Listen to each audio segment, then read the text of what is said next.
Éloquence plus. Éloquence plus. Zéro timidité. Passe du silence subi à la parole assumée. Combien d'opportunités manquées, de malentendus évitables et de silences lourds à porter, simplement parce que les mots n'ont pas pu sortir. Le manque d'éloquence n'est pas une faiblesse d'intelligence, mais une prison invisible qui étouffe ambition, talent et relations. Et si savoir bien parler changeait ta vie? Bonjour à toi. Merci d'avoir appuyé sur Play. Si tu es ici, ce n'est pas un hasard. Peut-être que tu as peur de parler en public. Peut-être que tu penses que ce n'est pas fait pour toi. Ou alors tu te demandes si ça sert vraiment à quelque chose dans la vie de tous les jours. Ce podcast est pour toi. Aujourd'hui, je vais t'emmener dans un voyage rapide mais puissant autour de l'oratoire. Ce qu'il est, pourquoi il est vital et surtout pourquoi tu peux, toi aussi, devenir excellent ou excellente dans cet art. Commençons par faire une brève histoire de l'oratoire. En fait, l'oratoire ne date pas d'hier. Depuis la nuit des temps, les civilisations ont compris que la parole était un pouvoir. Dans la Grèce antique, on vénérait les bons orateurs. Démosthène, l'un des plus célèbres, était au départ bègue, timide et moqué. Il s'entraînait chaque jour, seul face à la mer, avec des cailloux dans la bouche pour forcer sa diction. Ce qui semblait une faiblesse est devenu sa plus grande force.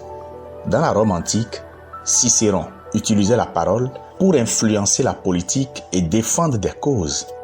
Pour lui, l'art de parler était un art de vivre et un devoir citoyen. Voyons plus près de nous. Martin Luther King, par son éloquence, a éveillé les consciences. Il n'a pas utilisé la violence, mais la puissance d'un discours pour marquer l'histoire.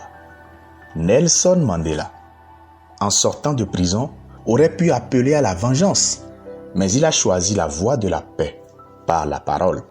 Son charisme verbal a joué un rôle crucial dans la réconciliation de l'Afrique du Sud. Que dire de Barack Obama, éminent homme politique, dont les discours comme Yes We Can ont redonné espoir à des millions de personnes partout dans le monde. Il a séduit, convaincu et uni grâce à sa capacité à bien parler au bon moment. Eh bien, ce sont là des figures publiques, certes, mais derrière chacune de ces figures, il y a une vérité simple. La prise de parole se travaille et elle change une destinée. Pourquoi c'est important pour toi de développer cet art? Tu te dis peut-être, moi je ne suis pas un président ni un militant célèbre. Pourquoi j'aurais besoin de l'oratoire? Détrompe-toi. Sur le plan personnel par exemple, savoir s'exprimer, c'est savoir se faire comprendre. Affirmer ses idées, poser des limites, résoudre des conflits.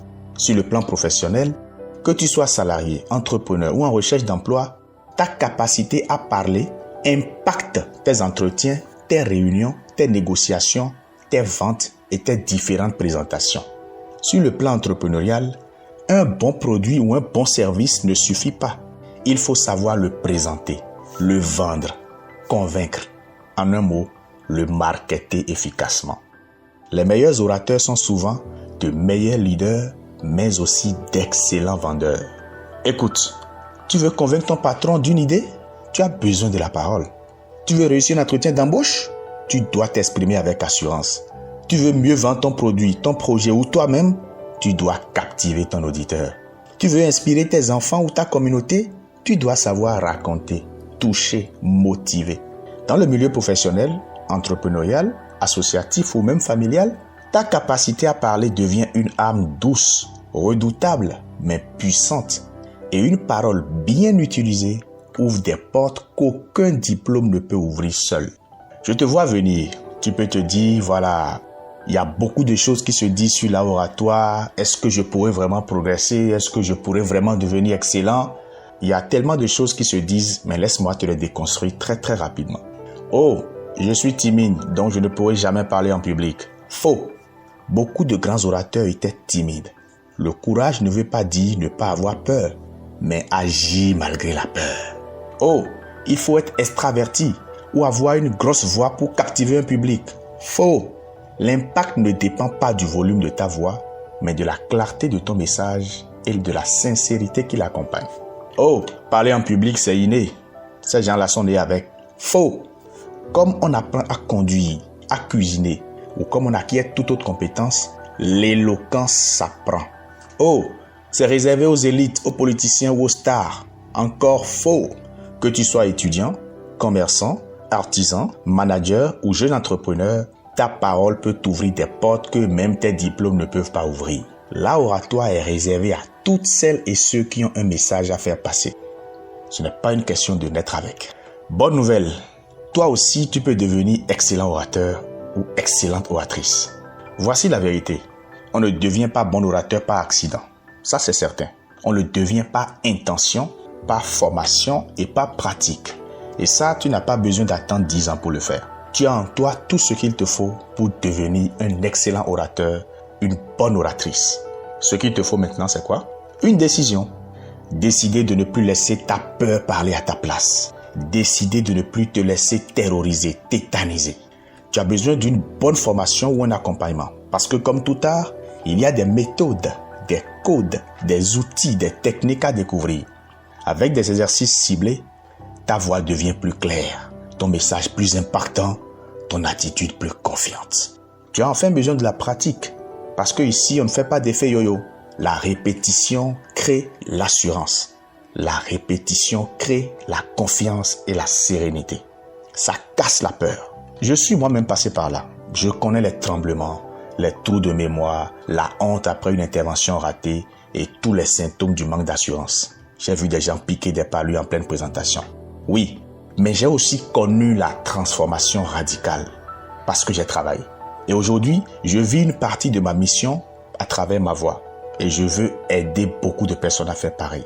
Donc toi, laisse-moi te dire, tu as le potentiel, tu as la voix, tu as l'histoire. Tu as juste besoin de réveiller l'orateur ou l'oratrice qui sommeille en toi.